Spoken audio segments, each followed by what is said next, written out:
मैं सर्वप्रथम श्रद्धेय चौधरी चरण सिंह जी को श्रद्धा सुमन अर्पित करती हूँ। समाजवादी पार्टी के संस्थापक श्रद्धेय नेताजी को श्रद्धा सुमन अर्पित करती हूँ।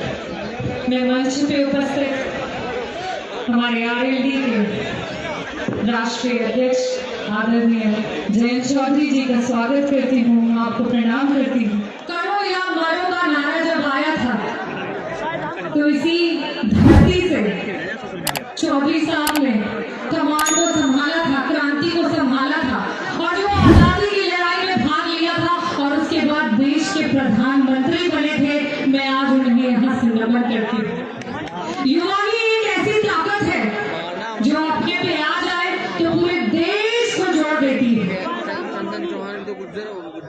मैं पेशे से डॉक्टर हूँ और हमारे जितने भी हैं युवा शायद वही है जो अपने अपने परिवारों से देश के विभिन्न कोनों में जाते हैं, पढ़ाई करने जाते हैं, शिक्षा लेने जाते हैं और उनके माता पिता अपनी पूरी उम्र इतनी मेहनत करते हैं कि उनका बच्चा अच्छी शिक्षा ले सके, अपने हक की लड़ाई लड़ सके, सम्मान अर्जित कर सके। जिस समय हम ये शिक्षा लेते हैं और विभिन्न जगहों पे जाते हैं वहां पे हमें कई सारे लोग मिलते हैं। ना हम उनका जाति देखते हैं, ना उनका धर्म देखते हैं, ना उनका क्षेत्र देखते हैं, ना उनका प्रदेश देखते हैं।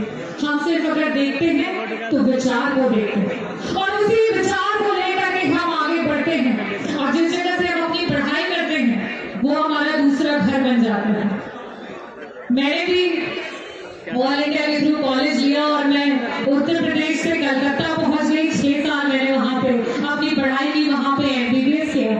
उसके बाद मैं दिल्ली पहुंच गई, वहां से मैंने अपनी MD की पढ़ाई की। जब मैं MD की पढ़ाई कर रही थी 2021 में, उस समय देश को एक बहुत बड़ा झटका लगा, कोरोना आया और उस कोरोना ने वास्तविकता को दिखाया। मेरे जैसे लोग जो दिन रात किताबों में घुसे रहते थे, जिन्हें ये भी नहीं पता था कि राजनीति क्या होती है और राजनीति किस तरीके से हमें, हमारे परिवार को, देश के हर एक व्यक्ति को प्रभावित करती है, उस व्यक्ति को पहली बार एहसास हुआ कि हमारा देश किस तरीके से कमजोर है कि इतने बड़े पेंडेमिक में हमारा हेल्थ का सिस्टम चरमरा गया। देश का सबसे बड़ा संस्थान एम्स जैसी इंस्टीट्यूट, जहां पे ऑक्सीजन नहीं थे, कॉन्सेंट्रेटर्स नहीं थे, दवाइयां नहीं थी।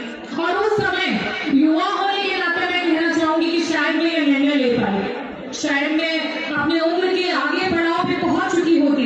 एम्स से ज्यादातर लोग देश से बाहर चले जाते हैं, दूसरे देशों में चले जाते हैं, तो शायद अगर मैं वहां पहुंच गई होती तो ये निर्णय नहीं ले पाती। ये युवा संसद जो निश्चय है, तो शायद उस समय मेरे अंदर भी ये जोश था और ये हिम्मत थी कि नहीं, हम जैसे लोगों को ही आना पड़ेगा, तभी हम राजनीति में बदलाव ला सकते हैं। मैं पहली बार पहुंची और जिस भी मंच पे पहुंचती हूँ मैं अपने लोगों को बार बार आभार व्यक्त करना चाहती हूँ और ये कहती भी हूँ कि ये आपका हौसला है जिसकी वजह से हम अपनी बात को वहां पर मजबूती से रख पाते हैं। और जो ये सरकार ये सोच रही है कि ये किसान के बेटे हैं, ये तो किसान है, ये पढ़े लिखे नहीं है, ये क्या कर लेंगे, तो ये हमारा युवा और हमारा किसान है जो उन्हें ये बार बार बतलाएगा कि मैं उस माटी का वृक्ष नहीं जिसको नदियों ने सींचा है, बंजर धरती पे पलकर मैंने मृत्यु से जीवन खींचा है, पत्थर पे लिखी इबारत हूँ, शीशे से कब तक तोड़ोगे, मिटने वाला मैं नाम नहीं, तुम कब तक मुझको रोकोगे। और मैं अपने युवाओं को भी ये कहना चाहूंगी कि घबराइए ना मत, आप में ये ताकत है। जब ये देश गुलाम था और देश को आजादी दिलाने की लड़ाई लड़ रहे थे, जितने भी हमारे स्वतंत्रता सेनानी थे उस समय, उनके भी मन में जो क्रांति का बीज था वो इसी युवा अवस्था में ही आया था। शायद इसी युवा अवस्था में भगत सिंह, राजगुरु, सुखदेव, चंद्रशेखर आजाद, उन्होंने अपने प्राणों की आहुति दी थी, बलिदान दिया था। चाहे वो रानी लक्ष्मीबाई हो, सभी ने लड़ाई को लड़ा था। और आज ये आपका समय है, आपका दौर है, आपकी ताकत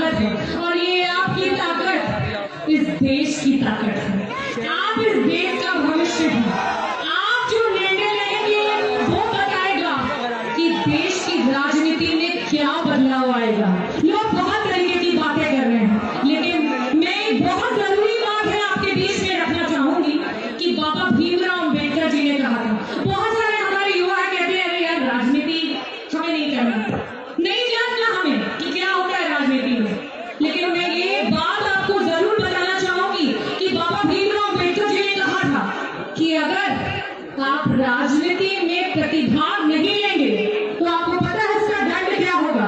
उसका दंड ये होगा कि कोई अयोग्य व्यक्ति आप पे शासन करने लगेगा। क्या आप चाहते हैं कि अयोग्य व्यक्ति शासन करे?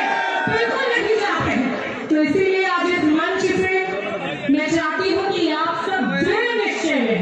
ये जो युवा संसद का कार्यक्रम है उसमें मैं आपसे अनुरोध करना चाहूंगी कि यहाँ से जब आप घर जाए, क्योंकि मुझे पूरा भरोसा है कि ये आवाज हमारे गांव के कोने कोने तक जाएगी, वहां पे बैठी हर एक बच्ची हर एक महिला तक जाएगी। तो ये दृढ़ निश्चय लेकर के जाए कि जो हमारी सोच है वही हमारी ताकत बनेगी और वही हमें सफल बनाएगी। तो आखिरी में मैं, क्योंकि वक्ताओं में काफी लंबी लाइन है, बस यही कहना चाहूंगी कि सफलता जरूर मिलेगी, लेकिन क्या करना है? सफल होना है तो कदम भारी रख